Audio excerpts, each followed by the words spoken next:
All right, hey, we're out at the range again today. It's a beautiful morning in southwestern Pennsylvania, and we have our Swiss K11 here on the table. And like I said in the last video with the K11, I said that we'd get a hold of some GP11, and we've done that.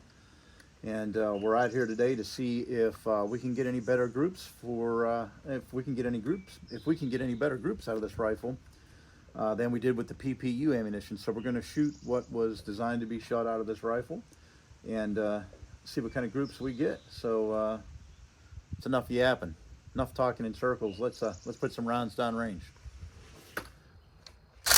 Using the ammunition that was intended for this rifle, compared to the PPU stuff we were shooting in the last video. So enough yapping. Let's see what we come up with. Here we go.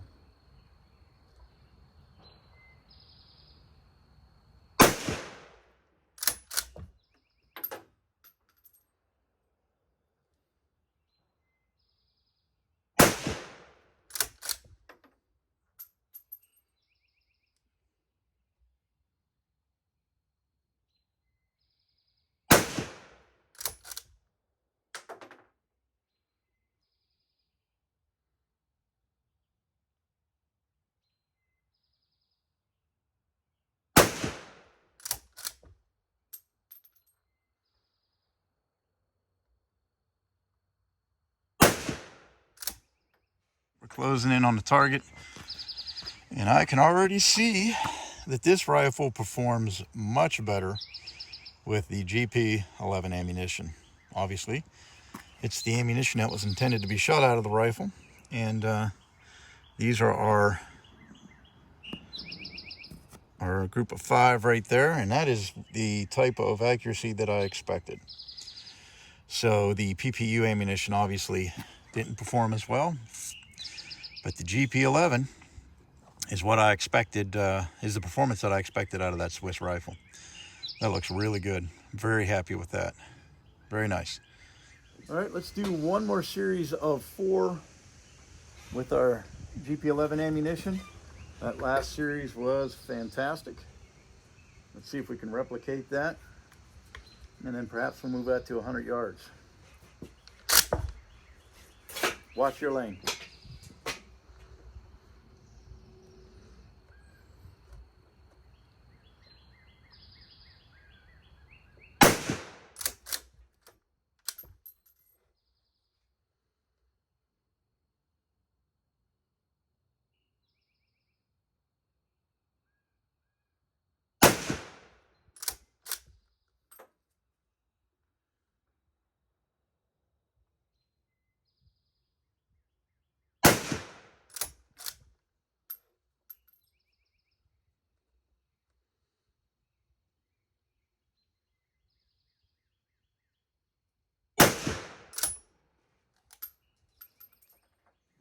That was 10 rounds of the GP11, and we are here.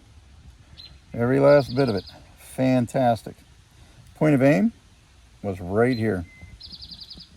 That's where the tip of the front sight post was right here, and everything is here. So, for scale. Fantastic group. So I'm very pleased with that. Hey, this is Toe 2 Bravo. Let's go ahead and wrap up the range visit we had today with the Swiss K11 carbine. We went out today. Our goal was to shoot some GP11 and see how the rifle grouped using the ammunition, obviously, that was meant to be used out of the rifle. The GP11 is quite expensive. I was able to obviously find some. I think I paid 60 some dollars, maybe $64 for a brick of 60. So I got a couple of those bricks, but it's very expensive. I think they were selling the battle pack, the 480 round battle pack, for 480 bucks. So you're paying $1 a round. So the GP11 is some good stuff, but boy, is it expensive.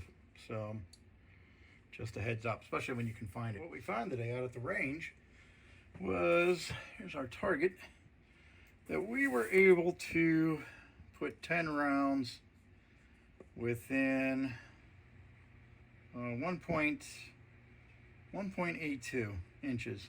Granted, that was 50 yards, but that's our max spread for our 10 rounds that were fired. I believe our first set of 5 was within 1.14.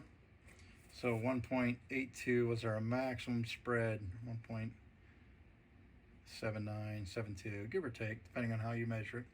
But anyways, that was our group right there.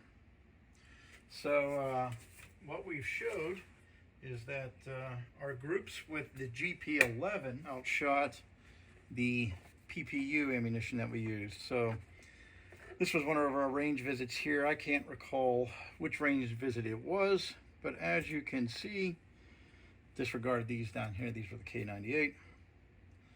But we had a group of 3 here, and then we had a group of 3 here, and they were much looser groups compared to what we had here.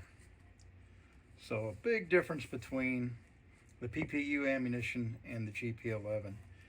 So if I'm going to shoot for accuracy with the Swiss K11, obviously you want to use the ammunition it was meant to be used with. PPU is a fine plinking around, but definitely the group opens up quite a bit there. So nothing scientific there. I just wanted to validate that I didn't have a problem with rifling or anything of that nature, because I certainly expected the rifle to shoot better with I expected the rifle to shoot better overall, but it was definitely the ammunition that caused the larger groups there. So ultimately, we're gonna have to save our pennies and get some more GP11, aren't we? So that wraps it up for this video. I hope you guys enjoyed it. We'll get out to the range again. I know I wanted to get out to 100 yards, but the civilian marksmanship program guys showed up and took over the range. So again, my footage is restricted to the 50-yard range. Just as a side note, I was able to get 5 or 6 rounds off at 100 on the 8-inch steel plate. Hit it every time, but just didn't have time to set up video gear due to the CMP guys moving in on the range there. So this is Toe 2 Bravo. I hope you enjoyed the video, and until I see you at the range again, thanks for watching.